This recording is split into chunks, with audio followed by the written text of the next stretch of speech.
toutes les personnes qui ont subi l'initiation du Fa, que ce soit au premier degré, qu'on appelle le Fa-Sissin, pour les femmes et pour les hommes, et au deuxième degré, pour le Fatité, réservé uniquement aux hommes, se doivent dans l'obligation de toutefois dire Tchétoula Kelebo avant d'appeler le nom de leur signe de Fa. Sinon, ils ont besoin de l'eau qu'ils mettent 2 à 3 fois par terre. Dire Tchétoula Kelebo avant maintenant d'appeler le nom de leur signe de Fa. Pourquoi?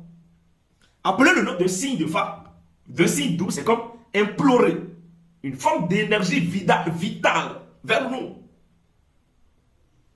Appeler le nom d'un signe doux, c'est comme implorer une forme d'énergie vitale vers nous. Mais qui te dit que cette posture-là dans laquelle tu es est une bonne posture pour accueillir cette énergie-là? Personne. Et donc les ancêtres ont pensé la cause. Adoucissons l'énergie-là. Pour que quand même la puissance que va refléter cette forme d'énergie là ne nous frappe pas à la face. C'est ça.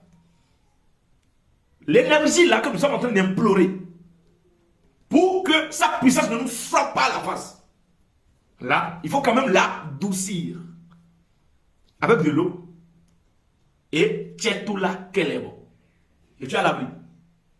Dis donc que toutes les personnes que nous sommes, nous pouvons maintenant manipuler cette énergie-là comme bon nous semble. Ça veut dire que lorsque moi j'ai subi l'initiation du Fa et que je connais mon doux, cette clé-là, à elle seule me permet d'ouvrir toutes les portes qui vont se présenter à moi.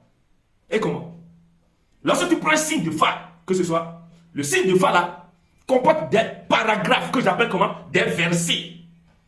Et donc les Africains se doivent dans l'obligation de désormais manipuler cette clé-là que le Dada Sebo Lisa leur a donnée. Ça veut dire qu'à chaque homme, sa clé. Tu as ta clé, j'ai ma clé.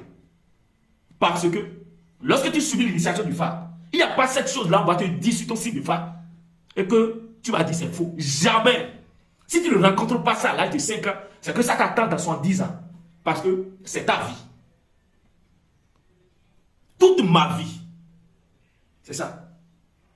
Les Africains maintenant désormais, je trouve plutôt que, au lieu de se focaliser sur l'évangile de Saint Matthieu, de Saint Timothée, de Saint Dorothée, de Saint Jean qui ont vécu, il faut quand même qu'on se focalise sur l'évangile de Saint Tchétoula Kelebo Olimedi, l'évangile de Saint Tchétoula Kelebo Kamedi, l'évangile de Saint Tchétoula Kelebo Dimedi.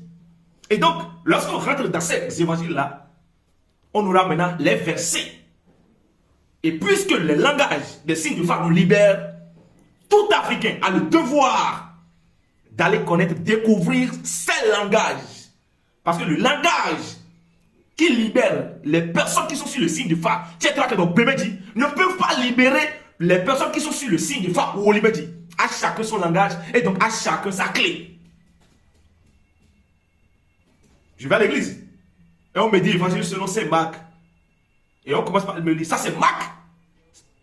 Toutes les fois qu'on appelle le nom de Marc, c'est comme faire agrandir l'égrégore là qui réside dans le Marc. Moi je ne suis pas Marc. Moi je suis Tchétoula Bémédi. C'est ça qui se cache sous mon enveloppe. C'est ça. On se voit pour la face. On a beaucoup de travail à faire. Tous les peuples du monde entier, les Africains, doivent se lever comme un seul homme et aller vers une cause commune. Vivifier le Fa dans sa profondeur. Professeur.